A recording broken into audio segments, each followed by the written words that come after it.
अपना बापू Now let स्वर्ग us में राउंड derive क्या मारने condition गया? for तेरे the छोकरे लोग अपने equilibrium एरिया of में three बहुत घुस रहे, concurrent forces, right? तकलीफ हो F1 जाएंगी plus तेरे को। F3, which are acting at the to derive this condition, let us first find resultant of F1 and F2. That means first two forces. To find resultant of these two forces, we will compute भैया अगर तुम इतने नामचीन parallelogram खूनी हो by taking तो मारी these का two खून काहे as नहीं कर पाए? adjacent sides. That means from point B, we will draw a line which is parallel to force F1, and from point A, we will draw a line which is parallel to F2, right? So they intersect each other at point C dash, right? So this gives us a parallelogram A, C dash, B.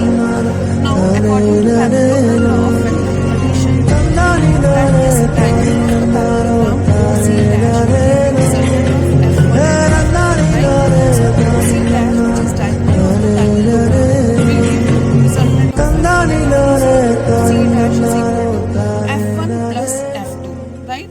Now your force F3 is being represented by the point OC.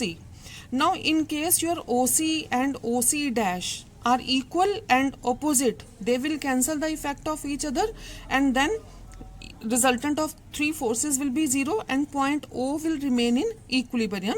So we conclude that if OC dash is equal to negative of OC, so we can write this way: if OC is negative of OC dash or OC dash is negative of OC, this is one and same thing. That means this OC is equal to negative of OC dash. Let us put the values. OC is your F3 and OC dash is F1 plus F2. So that was actually resultant of forces F1 and F2. So F3 is equal and opposite to F1 plus F2. So if we bring this to this side of the equation, we get F1 plus F2 plus F3 is equal to 0. So that means the three forces are in equilibrium because their resultant has come out to be 0. So when resultant is 0, then point O will remain in equilibrium. So this is one way of stating this. Now there is another way to find condition for equilibrium of three concurrent forces, and that condition is they must be represented by the three sides of the triangle taken in same order.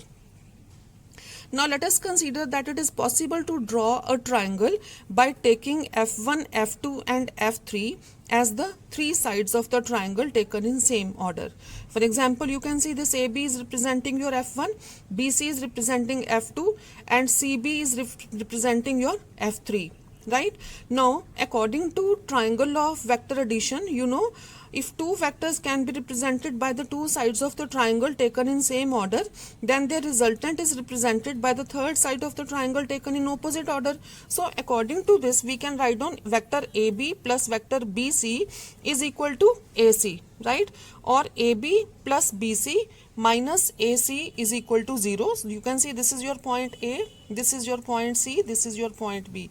So AB plus BC minus AC is equal to 0. Now vector AC and CA are equal in magnitude and opposite in direction. So we can write down vector AC is equal to minus of CA. Right? So if we put this value of AC in this equation, which is minus CA, we can write down vector AB plus BC plus CA is equal to 0. Now AB was equal to F1, BC was equal to F2 and CA was equal to F3. So we conclude F1 plus F2 plus F3 is equal to 0.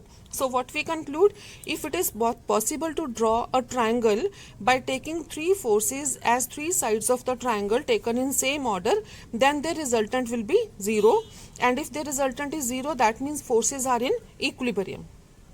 So this is the condition for equilibrium of three concurrent forces. That is, they must be represented by the three sides of the triangle taken in same order.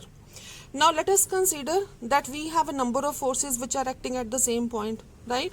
Then they will be in equilibrium if the resultant is 0. So we consider that F1, F2, F3 so on up to Fn are n number of forces which are acting at the same point. Now these forces will be in equilibrium if the resultant is 0, right? Now other condition for resultant of these three forces is 0 is they must be represented by the sides of the polygon taken in same order, right? So if it is possible to draw a closed polygon by taking F1, F2, F3 so on up to Fn as sides of the triangle, sides of the polygon taken in same order, then the resultant will be 0. So here we have used polygon law of vector addition, right? Now there is another way to represent equilibrium of three concurrent forces, which is using Lami's theorem. According to Lami's theorem, let us consider first of all F1, F2, F3. These are three forces which are acting at this point O, and we consider that alpha is angle between F2 and F3, gamma is angle between F1 and F2, and beta is angle between F1 and F3. Now if one force is directly proportional to sine of angle between the other two forces, right?